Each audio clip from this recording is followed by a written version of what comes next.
For the 70 million Americans impacted by the justice system, according to the Working Nation, the odds of getting a job with a mark on their permanent record are stacked high and often against them. But these same individuals can bring a lot of untapped potential to the workforce to help fill critical hiring gaps. Welcome to Honest HR, where we turn the real issues facing today's HR departments into honest conversations with actionable insights. I'm your host, Marjorie Morrison. Let's get honest. Today, we're diving into one of the most overlooked talent pipelines in the workforce: individuals with employment gaps tied to incarceration. We're going to unpack why overlooking justice-involved workers isn't just potentially uninformed or biased. It's a costly mistake in today's tight labor market.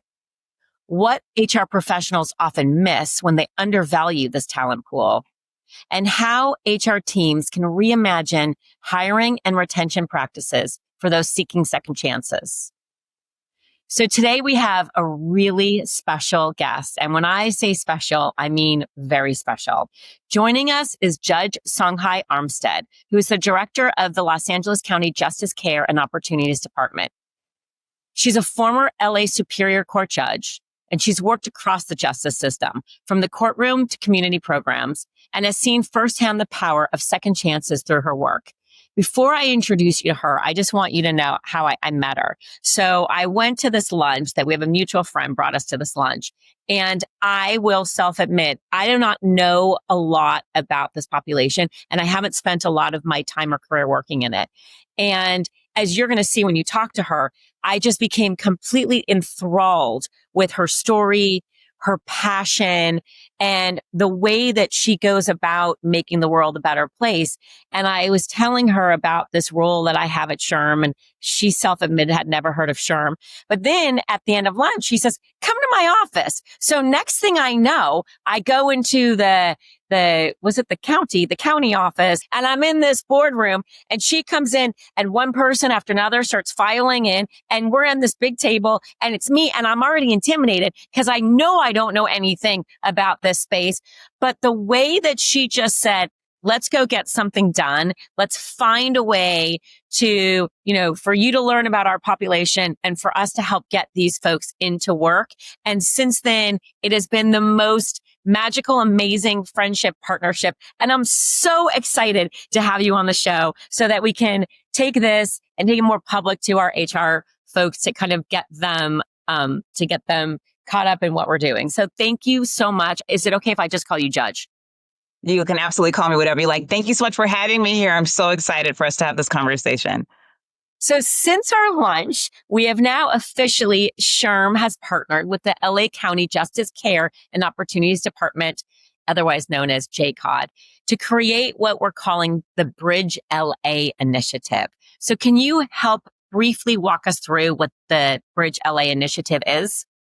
Absolutely. Thank you so much. So what's super exciting about what we're doing is that we are taking county, private sector, and technology, and we're blending it together for the best outcome for all of those involved. So what we're doing is in the County of Los Angeles, we are helping folks get the appropriate training, supportive services, resources and supports to be able to be successful in life, whatever a person may need. And we're targeting populations that people often forget: those who are justice impacted, those who may have been in the foster care system, returning veterans, those who have been formerly unhoused. And so we're taking these at-risk populations that we see cycle in and out of our systems, and we're taking them and we're getting them ready for prime time, ready for work. And then with SHRM's partnership, we're targeting employers who are really looking to fill needs that may have not been served other way and looking to match them with populations they may not have considered previously. And we're using technology to do that because we see the direction of where our nation is going, right? And where the world is going globally is that people are using AI. They're looking technology to sort of, get more impact with least amount of manual labor. And so we're using technology to take people's skills, training, and experiences and matching them with employers. We're identifying other needs that they may have and connecting them with supportive services, mental health services, et cetera. And we're taking all of these great services and opportunities and matching them together for the best outcome for individuals. And what's super, super exciting is that we know when folks are connected to full-time paying jobs with a living wage, they're 90% 96% less likely to reenter into our justice systems. And that means safer communities for all of us, right? So I'm super excited about the possibilities. I love it so much. It's such a great example of how partnerships can make such a big impact. So like, this is clearly a cross sector partnership and it's like so critical. Yeah. To get that. How different is it or how does it change the game from like your traditional reentry programs? So, we spend, and I'll say I spend a lot of time looking for employers who are willing to take a chance, showing them, let's try a pilot, let's see how this works. And what's exciting about this is that I'm trying to create, and we're trying to create opportunities for individuals, not really knowing what the employer may need. But with SHRM partnership, you guys are starting with the employer, right? And so that's really where we should start. What do you need and how can we help fill that need for you? And so I think that that's super, super exciting. We haven't had that approach necessarily. So usually we're trying to go in one direction, but now we'll be coming in both directions to make sure that we have a better synthesis of what can work better for all folks involved, right? Like how do we design a program that works for you?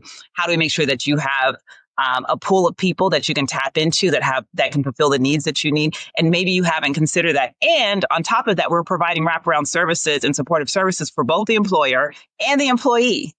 I mean, I can't think of a better match. I mean, that part alone for our audience, that's huge to be able to offer that wraparound support. The SHRM Foundation has a Getting Talent Back to Work initiative. And what I love about it too is that part of that works directly with our SHRM chapters that exist, all throughout the country. And then we're able to really have those conversations to better prepare for second chance hiring. So when you think about that, Judge, like what do you think HR needs the most to feel ready for this process? I think, so the state of California has a fair chance hiring sort of program that is put together, but the county of Los Angeles actually doubled down and did its own. And when the county doubled down and did its own with listening to employers first. And so it's designed a little bit differently. And so I think that with all of that, with both of those sort of approaches, private sector can also really think about how can we best target this population and get what we need. So a couple of things that I think employers should think about. One of the things is if you have any concerns about an individual and their past, let's think about how long ago whatever's on their record is on their record, right? So is it something that happened when they were young? Was it something that happened over 10 years ago, 5 years ago, things like that? Even in the criminal justice system, we don't look at cases beyond a certain date, depending on what the charges are, right? So I think that's one thing that an employer should think about. The other thing that an employer could really think about is that charge aligned or in any way in conflict with the work that they're hiring them for, right? So for instance, I have folks that work in IT that used to have substance use disorder, or were in recovery. Like that has nothing to do with, with substance use. And so they've been in recovery. They don't have any recent cases. And I have people that I've actually hired right out of prison, right, who work in the county of Los Angeles right now. They're incredible workers, work really hard, really excited about the opportunity. But their past charges are not in conflict in any way in the work that they do now, but I may not take that same person and put them in a nursing job, or something where they're going to be. So, how is it aligned or how is it disaligned? I don't know if that makes any sense. So that would be a second area. It really does. And I remember the first day that I met you at that lunch, you had just come from a swearing in. And I want to share the story because I think it's such a beautiful one where it was a woman who you had in your courtroom, and I'll see, hopefully I got the facts right. The woman who came in and had maybe a third offense or a second offense. And rather than putting her back into the prison system, you did electronic surveillance and you gave her a chance. This woman then got through high school, then got through college, then got through law school, and Judge did the swearing in for her bar. I feel like I want to cry just reliving the story because it's such a beautiful example where and I remember asking you, what made you decide to give her a chance? And you kind of said, it's in my gut. It's like how I'm feeling in the moment. And I think that is just it's so beautiful. But when we think about recruiters and, they sometimes think about what's missing in a resume, but they might like not really recognize what's actually there. So like you do it instinctively, but are there like some skills or traits that candidates from the justice system, I don't know, that hiring managers might undervalue? Yeah, I think that what people also don't realize is that there are many individuals who actually go to prison. They're actually working when they're in prison. A lot of times they're receiving training while they're in prison. They're doing classes while they're in prison. Now, no one wants to say, San Quentin, I don't know, furniture design company. You know what I mean? They don't want to say that sort of thing. So they're a little bit concerned about what that looks like. But we are encouraging people to figure out how to include any training, any classes, any experience that they've had, on their resume, because it's all really great work. There's some gentlemen that I've worked with in the past who they have a saying. They say creativity without opportunity leads to criminality, right? And so which is really interesting. And one of the things that they helped me to realize is that the same sort of skill set of a person who may have dealt with drugs later on, they're a great salesperson, you know what I mean? But they couldn't get the job, or a person who, I don't know, I'm going to go kind of extreme, but a person who was a bank robber may be great at logistics. I don't know, but there's these other skill sets that they, without the right sort of cultivation and training and opportunity, they weren't able to tap into. We have in our department, which is very unusual, 19% of the people that are in my department are justice impacted. I had to make exceptions for probably half of them, because in government, even though we say, fair chance, there's still a lot of concern. And can I tell you that population, and not to take away from any of my other stuff, they're the most loyal, show up on time, go the extra mile, and don't complain. And I work in government. They do not complain, and they're very excited. And how can I do more? Because they're so excited about the opportunity. They're so excited to be able to do the work. We partner with the organization called West Coast Customs. It took time for me to convince that organization to actually give these folks a chance. We did a pop-up at the auto show, had them work on vehicles. They were just like, no, no, no, no, no. They made a project that they thought would take 9 days. They finished it in 7 because they wanted to stay late. They wanted to come early. They wanted to work really hard. They weren't taking the extra time on breaks because they wanted to prove that they can do it to themselves. Everyone wants purpose. Everyone wants to feel like they're offering something back to community. A lot of these folks are feeling like they're paying their dues. Like, I want to show people, I want people to be proud of me right now. We have folks that have been formerly incarcerated that are in our fire training programs. And most of their goal is, I need to give back for any harm I've ever done. I want to be the best example that I can be for my children. And there's like this complete turnaround that I think other people take for granted that makes me super, super excited to work with this population, because when they've done the work, when they've taken responsibility, when they've taken accountability, the turnaround is unimaginable. And it makes me so proud of seeing all the hard work and what folks are able to accomplish. It's so incredible, and it's so inspiring. And, you think about how in life, sometimes so much of it comes to decisions that we impulsively make. And our whole life shouldn't be defined to a quick moment decision. And I think about this a lot, like not even just with, going to prison, but just in general, decisions that we make, we make them all day long, but some are really big and they just have huge impact. And I can see how so much of this goes beyond LA. And I know our goal really, like for this pilot, it's like to really fuel the workforce nationwide in the next few years. And like, I guess for you, what does success look like for this pilot? And what do you want employers and the HR teams everywhere to take away from it? That is a really great question. I think, I'm a data-driven person. So yes, it makes me feel good, but I want to make sure that our outcomes are what the outcomes should be, right? And so what I'm really looking for is, are we meeting the goals of the employer? Are they excited? Are they saying, yes, more, please, right? And are we hitting the numbers, right? So are the matches working? Are folks staying connected? So I think the goals that we've set specifically for job placements, we want 65% of participants placed in a job or interviewed within 60 days specifically. Amazing. We want to make sure that of the folks that are referred to the program, that 90% of them are onboarded and complete sort of the initial process. We want to make sure that the matches work. And specifically, the numbers we set is 75% of the matches that we're hitting it, that the technology is working. I believe in failing fast. So if it's not, I want us to make adjustments very quickly so that we can figure out what's not working so that we can adjust. We want to make sure that we have at least a minimum of 10 employers onboarded and saying, yes, sign me up. How can I help?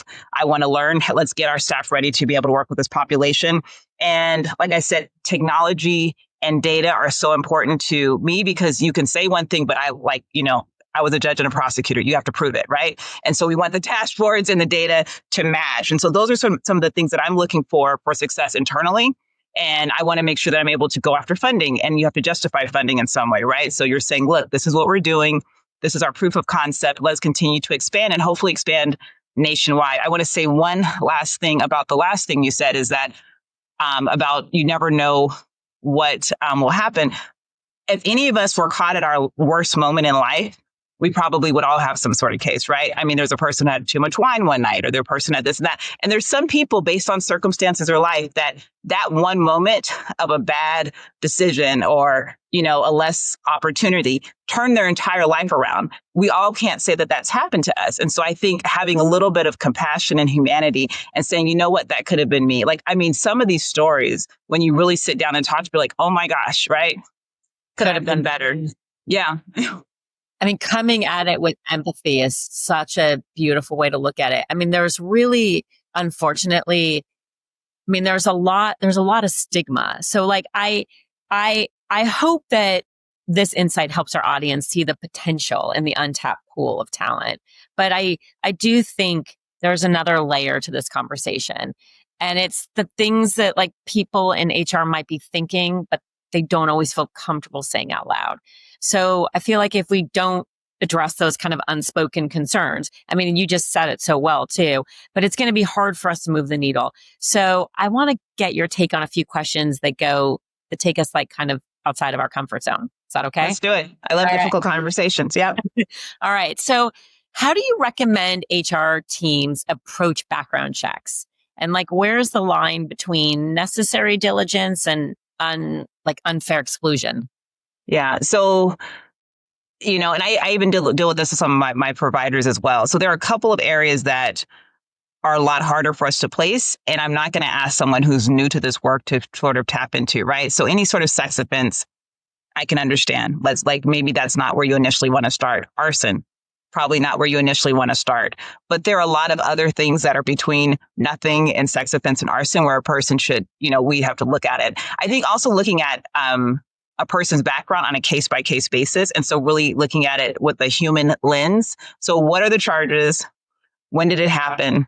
And how does it relate to the job that they're going to do, right? And so, really those three questions, I think if we look at each case using those three questions, I think that's really the best practice for an HR department to really look at it. No different than if you look at a person's background, why were they at the job for only 3 months? Did something happen? You know what I mean? So there's a lot of things that we look at that, but then we get to this absolute exclusion in other areas. And I don't think that's the best approach here. Yeah, I like, you said it earlier too, where how does the crime fit where you're going? And I spent many years working with the military, and a lot of people choose that path. And in a way, I feel like there was some parallel because then it gives that's the last thing that you did, and you have that to kind of fall back on but I almost feel like if you don't have something to show, here's the training that you did, or here's who you are, we're really going to require not an AI approach, a human approach to looking at these case by case. And just like you said, I think it's a beautiful way to think about it. It's how does that affect the job? And I love the example you gave earlier. If it was a substance use crime and you're in technology, if it doesn't, right, then let's not make it a difference. So what about when an applicant's history shows criminal incarceration? I don't know, maybe it's for one instinct for a hiring manager, they may just see that as a risk. And how do we reframe them to get them to do what they're saying, right? Cause you're really dealing with a stigma. You're dealing with the person quickly have to go through their job, and you want to rule out to get to the ones. And so it might just be easy to be okay, out. I don't know what I'm asking you really, but I think I get some of it. I think the other component that I didn't mention previously also that we should really consider is what work has been done since that offense took place, right? So what have they done to change their life, to improve their life? What changes have happened? So that can make all the difference in the world. We all have biases, we all do. And I also, one we call biases, we all have preferences, right? So we prefer things that we're comfortable with. We all have things that we like and we dislike. So we can just acknowledge that we all do. We all have that. I think that it's important that an organization look at what the possibility is. And so the thing that you've always gone, your default is not always necessarily the best. I also say, try it out. Take a candidate and try it out before like it's kind of like when you go to a restaurant with a kid and they're like, I don't eat Brussels sprouts, whatever. Okay, let's try it. And let's see if you like, okay, turns out you actually do like Brussels sprouts. You never tried it. You know what I mean? And so I say, so the first thing I would say try it out. The other thing I would say is have an open mind, right? Let's look at everything in totality instead of in isolation. And let's see, once again, what are the charges? How long ago it was? And then remember, like, we've all made mistakes, and like I said previously, would you want to be caught on camera or caught publicly or whatever your worst day is? You know what I mean? And so I think also looking at it from those lenses, those are the things that always come up to mind. Those are the conversations that I go to generally when I talk to employers. Now there's still going to be people like, I don't care, it doesn't matter, whatever, and I mean, and so we're hoping that by the data, by the other folks that say, yes, pick me, I'm ready, that they'll come along. And so sometimes it takes a little bit longer, but I would still say give it a chance before you say no. I love that. And right. What about like the normal everyday barriers that they might have? Things like, we call them basic needs or SDOH, Yes. transportation, housing, even professional clothing. Like, should HR teams be factoring these realities into hiring and retention strategies? Absolutely. But I think it's with anyone. And so I think I told you our population justice impacted is one, but we also target people who have struggled with housing stability. We've also targeted, you talked about veterans. We work with veterans all the time. We work with people who've been in the foster care system. And so one of the things that I learned as a judge is that sometimes people have a lot of life that's really hard to manage, right?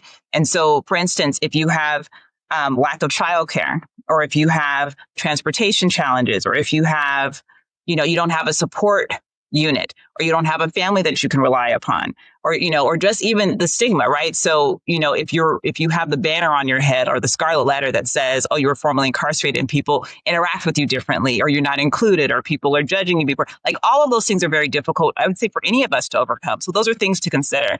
And what's so great about this pilot is that, or this program that we're building, is that that's where we can come in. So we can help supply those services. We can help supply those supports, right? And what I know will happen is that as we supply our supports, as people come in and look at a person as a human as opposed to a label, right? So I know what's going to happen is that they're going to see that this population is incredibly loyal. They're incredibly hardworking. They're incredibly dedicated because they want to prove that they are of value. Everybody wants purpose. Everyone wants to contribute to society. And when we give people an opportunity in the space to do it, to learn and grow, because they're not going to know everything day one. And so we'll have to all learn and grow together. But as we do that, there'll be a wonderful taxpayer. Our communities will be safer. They'll be a contributing member of society. They're going to go the extra mile, right? And that's what I'm looking forward to. Wow. I am too, actually. And I think we're going to be able to do something really meaningful. I really appreciate your forwardness in addressing these tougher questions, but I'd love to get like a little bit more personal. Okay. You've had a unique vantage point as both a judge and a prosecutor, and Yes. you had some experience with the foster system yourself. How did these experiences shape the way you think about workforce reintegration? Something that, if there's anything we haven't talked about, like for people who, just like you mentioned, all of those groups that are non-traditional backgrounds. Yeah, so I can probably touch all of them, just with my, my own life.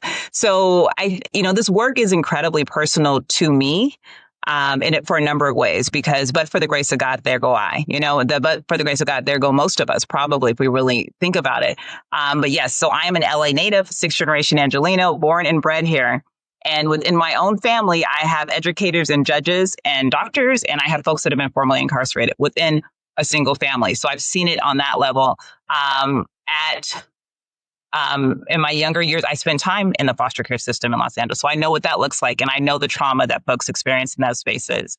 And I was able to witness other folks that were also going through the same journey to get in the foster system or to come out. As a teen, I was a runaway. So I know what it looks like to be unhoused, right? And I know what it looks like to be in a community of folks who have been unhoused or have instability in their lives. I was arrested 3 days after my 18th birthday on a blue line, on a train, and that really could have changed the trajectory of my life.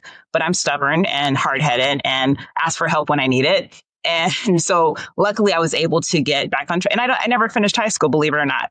But with all of those challenges, because folks gave me opportunities, because people saw something in me, because not everybody, but there were enough people who showed up and gave me an opportunity, I ended up being appointed to the bench in my 30s in California, which is a really hard thing to do. I was able to run multiple different programs within the justice system. I was able to be a prosecutor.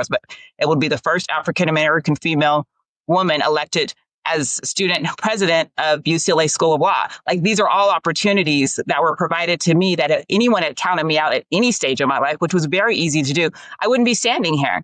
Or like the young lady you talked about, Esther Mendez, like, she had multiple cases. She was supposed to go to jail. Like, that was very easily her trajectory.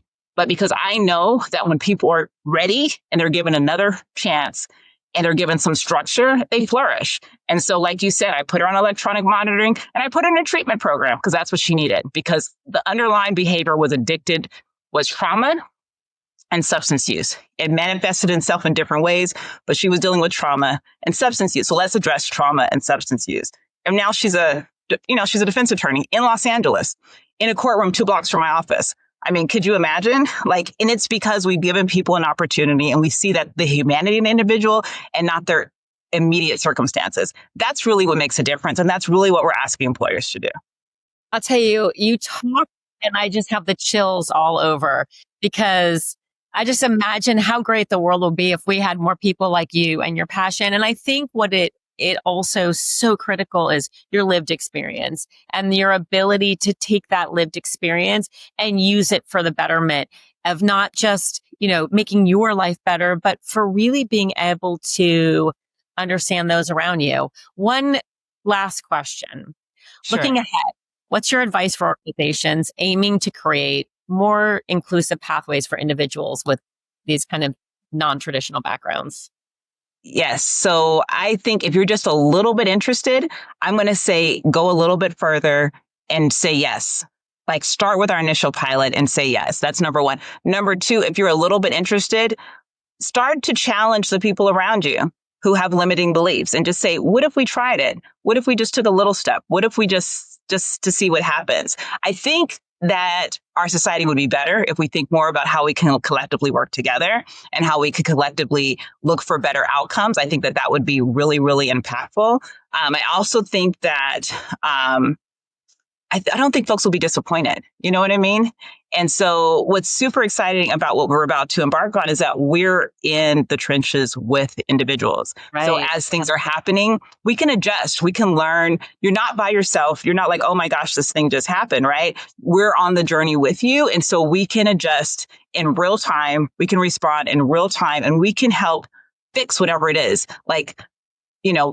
We oversee over 600 contracts. I still know the individuals in most of our programs, and I will go and walk through and I will see what's happening, which is insane, but I do it because that's how much I believe in the work. We have a bunch of people who are here who are dedicated in the same way.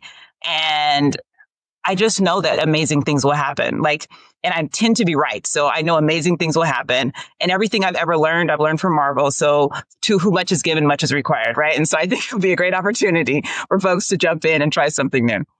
I love it so much. It's funny. My favorite thing on these things, like in business, is always execute and iterate. And it's like, I think so many people get stuck making that first choice, making that first chance, just executing on something. And I think people sometimes think if they make a decision, they have to stick with it and that's it. But I love with the pilot, but also for HR, it's like, take a chance, execute, and then you can always iterate on it later. And, and I think that's so great.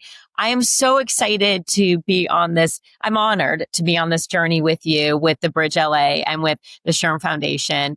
Thank you so much for sharing your insightful thoughts with us. And that is it for this episode of Honest HR. You are the best judge. We're going to be hearing from you, I know, a lot in the future from the work we get to do together. And we'll see you all next time. Hello, friends. We hope this week's episode gave you the candid tips and insights you need to keep growing and thriving in your career. Honest HR is part of HR Daily, the content series from SHRM that delivers a daily newsletter directly to your inbox. filled with all the latest HR news and research. Sign up at shrm.org/HR Daily. Plus, follow SHRM on social media for even more clips and stories. Like, share, and add to the comments. Because real change starts with real talk.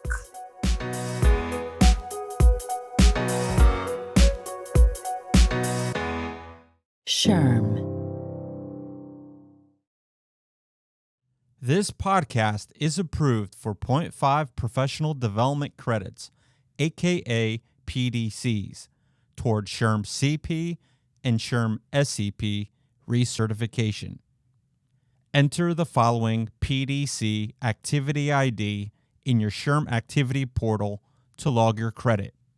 26-H6CHM. That's 26-H6CHM. This ID expires on October 1st, 2026.